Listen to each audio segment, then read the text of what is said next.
Hello everyone, so today I will make this video and I will try to recover the private key from an SSL certificate. So it can happen that you by mistake import the certificate and you delete it from the store before you export an PFX certificate. And in this video I want to show you how to try to recover the private key in case you delete the certificate by accident. So we will go through all the steps from the certificate request until we intentionally do a mistake. So I'm here on a random VM. Let's pretend this is a storefront because usually you will need a PFX certificate for the storefront. So I have prepared my ENF file.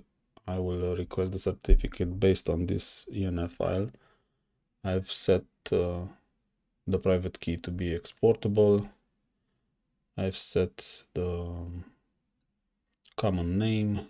I set a few DNS entries. So I've also wrote the IP address because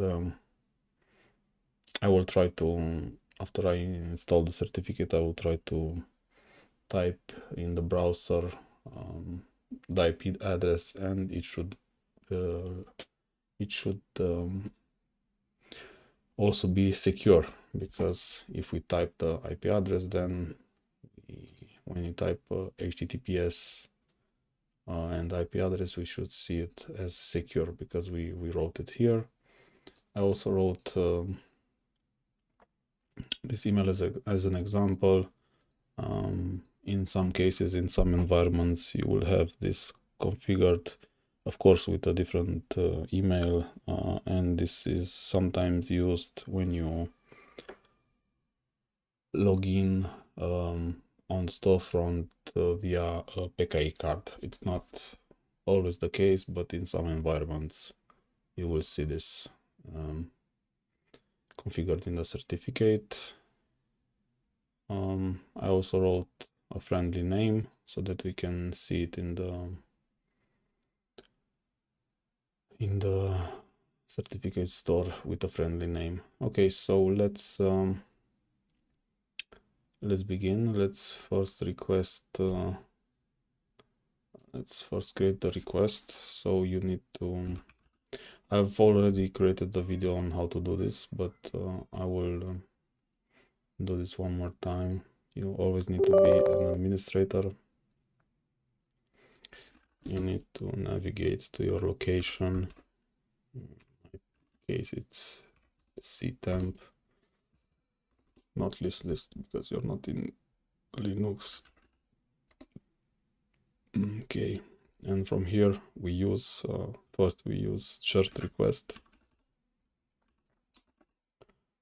Chert request, and we say new because we want a new request.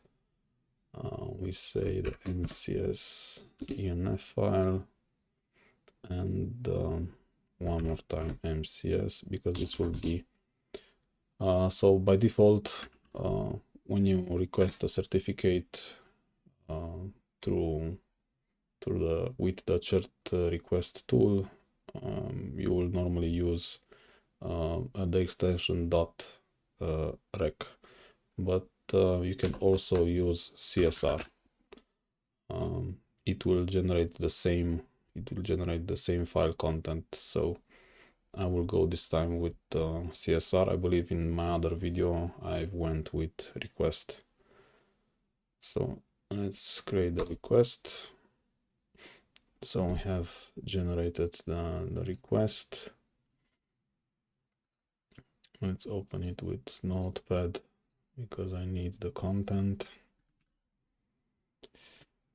And let's go to our certificate authority server. In my case, it's my domain controller, and we need to generate the certificate.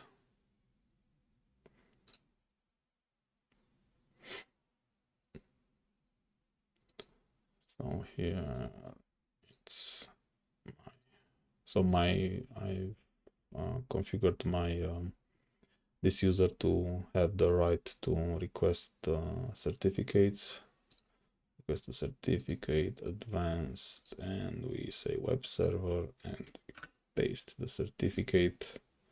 I'm always deleting empty spaces, and then submit base 64 and download certificate. It will send it to your download folder. Where is it? Downloads. Okay, here it's this one. Let me just copy it to bring it to my server. Let's quickly rename it.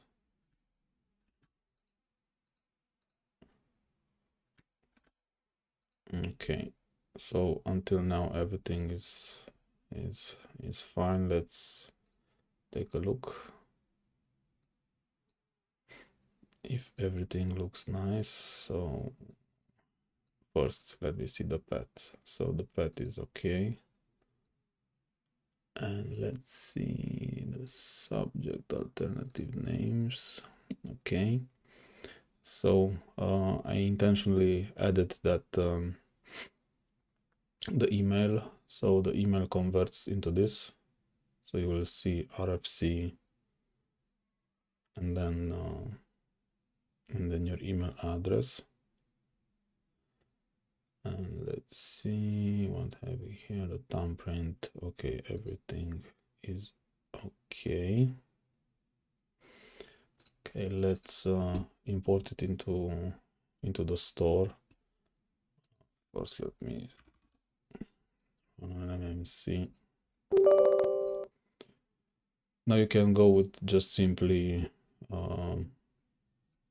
right click and install, or you can use the same tool, cert request. I just want to open that console because we will use that. Certificates, add computer account, and finish. Okay, so personal, and we will see here our new certificate. I hope it will also have a friendly name. If not, it doesn't bother me. So let's see. So now we have to basically do the right click and install, but we will do it with cert request, cert request, and then accept, and we need to mention machine because this is a certificate for the server itself. So don't forget to also type machine and mcs.chair. Okay, now just hit enter. Okay, so you have the thumbprint, everything looks nice. Let's see how it looks back here. Okay, so test lab. Okay, we have also the friendly name. This is good. 1 second, let me just take one pic. Serious test lab. Okay. Okay, I'm missing this one. I don't know why, because now I have the IP address. I mean, it's for us it's fine because the common name is the server name. I will check that later. Okay, so friendly name, everything, and here is where we want to be. So we have the key. So we have the private key, and this means that we can now export and create a pfx file. I will also do that, and after that I will try one more time to do the stupid thing and delete this this file and try one more time to export the pfx. Okay, so normally you will export from here if you want, all tasks, and export, next, yes, export, next, leave everything like this, next, and set a password. And actually let's do it like this: 1 2 3 4, 1 2 3 4, and I'm using always the 256, next, and it's asking for a location, so it's the same location. Let me grab the name, then let's switch to pfx. Okay, save, next, finish. Okay, so we've exported the pfx format, so we are basically safe. But let's say for some reason after you imported the certificate, by mistake you go on and click on delete. Okay, in this moment the private key is gone, and if you try to re-add it to the store, so through this process, I believe you will get an error. Let's see, I'm not 100%. Yeah, and it tells you that you no longer have the encryption key, which is not so nice. You can still add the certificate manually like this. Let's go on the share file and install certificate, local machine, next, yes, place in the personal store. Okay, next, finish, and you're done, and you will have it back in the store, but you will no longer have the key, so you can no longer generate a pfx file, and this is not okay because you absolutely need the pfx file on a storefront. And you have two options. The first option is to create another CSR request and repeat the steps, and do not delete before you generate the pfx file. Or we can try to recover the key with the Cher2Til tool. For this we need the serial number of the certificate. So let's go and open details, and this one we need the certificate serial number. Okay, let me delete this. So I have 1 2. Let's close. You leave the certificate in there, and you then go to CMD and try to recover the certificate. I'm not sure if it will work 100% all the time, but for me, in all my trials, it worked, and it works if you quickly try to fix it. So let's see the command. So it's Cher2Til, and it's repair store. My, it's because it's in your personal store, and now you need the serial number. So let's take a look again. So Cher2Til repair store, my, and serial number. Okay, let's hit enter. Okay, so in this case, and as I told you, I tried it many times. The response was that the pairstore command was completed successfully, and we can go back to our certificate and check if we got the key back. Okay, so we are back in business. We have the key, and now we can export. We can export the PFX. So let's also try to export the PFX, but let's try to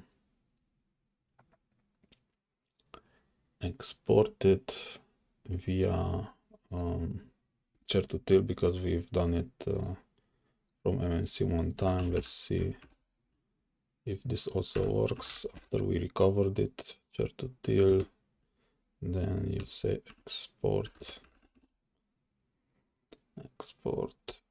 PFX, and you need to type the password -p, and of course 1 2 3 4 always. And I believe 90% of the system admins will use this password. Nevertheless, we need here the thumbprint. So I know that we got a thumbprint when we installed it first, so here, but I want to make sure that that did not change, and we just go on the certificate and go on the last line and see the thumbprint 53. I don't quite know if it's the same one or not. Let's see. Let's put it here. Let's take a look. 53 3DFE. Yeah, it looks the same. Nevertheless, we will use the one that we copied. And after that, of course, we need a name for the certificate. Let's say MCS clone 02.pfx, and let's hit enter. Okay, encryption test passed, exported completely. Okay, we should have the pfx file here. Okay, so this was it basically. So I've done this video because I did not know that if you import certificate and you delete it, you will lose the private key. And it happened to me a few days ago, and I received the certificate in the morning, and I should have replaced the certificate in the evening, and there was simply no time for me to request a new certificate, and I solved the problem like this. So this is just keep in mind information when you're working with certificates. Okay, thank you for watching.